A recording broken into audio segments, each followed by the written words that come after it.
Congress party కుటుంబ సభ్యులుగా ఈ దేశంలో కాంగ్రెస్ పార్టీ 10 కాలాల పాటు పచ్చగా ఉండాలనేటువంటి ఉద్దేశంతో మా అందరి ఉమ్మడి లక్ష్యం రాహుల్ గాంధీ గారిని ప్రధానమంత్రిని చేసుకోవడం, అలాగే ఈ రాష్ట్రంలో కాంగ్రెస్ పార్టీని ప్రజలకు దగ్గర చేయడంలో భాగంగా అనేక ఎన్నికలను ఎదుర్కొంటూ విజయ పరంపర కొనసాగిస్తోంది కాంగ్రెస్ పార్టీ.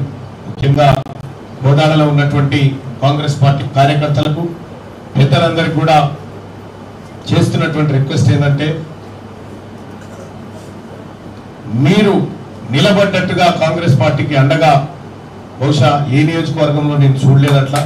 అంత పకడ్బందీగా, అంత ఐక్యమత్యంతో నిలబడి ఇవాళ కాంగ్రెస్ పార్టీకి ఢిల్లీ స్థాయిలో ఈ కోదాడ నియోజకవర్గాన్ని పరిచయం చేస్తా ఉన్నారంటే మీ అందరికీ శిరస్సు వచ్చి నమస్కారం తెలియజేస్తా ఉన్నారు. పట్టభద్రుల ఎమ్మెల్సీ ఉప ఎన్నిక గురించి ఇప్పటికే చాలా మంది పెద్దలు చెప్పారు. కాబట్టి కొన్ని అంశాలు మాత్రం మీ ముందు పెడతాను. కోదాడ నియోజకవర్గానికి సంబంధించి చాలా మంది కూడా సూచనలు చేసినారు. అయితే బూత్ వైజ్ గా మనకు ఓటర్ లిస్ట్ ఇస్తారు సార్. బూత్ వైజ్ ఇస్తే దాన్ని మనం విలేజ్ వైజ్ గా సెగ్రిగేట్ చేయడం జరిగింది. ఆ ఓటర్ లిస్ట్ కూడా రెడీగా ఉంది మేడం.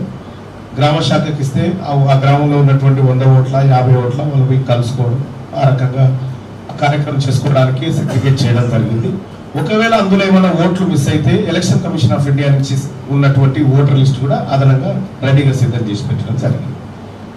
వీటితో పాటు రాబోతున్నటువంటి పట్టభద్రుల ఎమ్మెల్సీ ఎన్నికల్లో పోటీ చేస్తున్నటువంటి అభ్యర్థులు ఎవరు, కాంగ్రెస్ పార్టీ అభ్యర్థి అయినటువంటి తీన్మార్ మల్లన్నకు ఎందుకు ఓటు వేయాలి అనేటువంటి అంశాలు వచ్చినప్పుడు మనం క్లియర్ గా చెప్పాల్సినటువంటి అంశాలు 2-3 ఉన్నాయి. ఒకటి, రాజ్యాంగాన్ని రద్దు చేస్తా 400 సీట్లు ఇవ్వండి, ఎస్సీ ఎస్టీల బీసీల హక్కుల కానరాస్తాం అనేటువంటి ధోరణితో ముందుకెళ్తున్నటువంటి నరేంద్ర మోడీ పంపినటువంటి క్యాండిడేట్ ఒక ఆయన అక్కడ ఉన్నాడు, బీజేపీ క్యాండిడేట్. ఇంకొక ఆయన ఈ తెలంగాణ రాష్ట్రంలో జీవో 46 తీసుకొచ్చి 317 జీవోలు తీసుకొచ్చి అనేకమైనటువంటి ఇష్ట రీతిన పరిపాలన చేసి అనేక మంది ప్రజల కన్నీళ్లకు కారణమైనటువంటి కల్వకుంట్ల చంద్రశేఖరరావు గారి అభ్యర్థి మరొకరు వస్తా ఉన్నారు. ఆ తల్లి సోనియా గాంధీ గారు, రాహుల్ గాంధీ గారు ఆశీర్వదించి పంపినటువంటి ఈ హక్కులను కాపాడడం కోసం, ఈ ప్రజల బాధలు తీర్చడం కోసం పంపించినటువంటి క్యాండిడేట్ గా తీన్మార్ మల్లన్నగా మీ ముందున్నాం. సోదరులారా, ఎందరికి చెప్పాల్సినటువంటి అంశం ఏంటంటే, తీన్మార్ మల్లన్న ఎమ్మెల్సీ టికెట్ ఉత్తగానే రాలే, ఇతను ఉత్తమ్ కుమార్ రెడ్డి గారి ఆశీర్వాచనంతో వచ్చిందన్న విషయాన్ని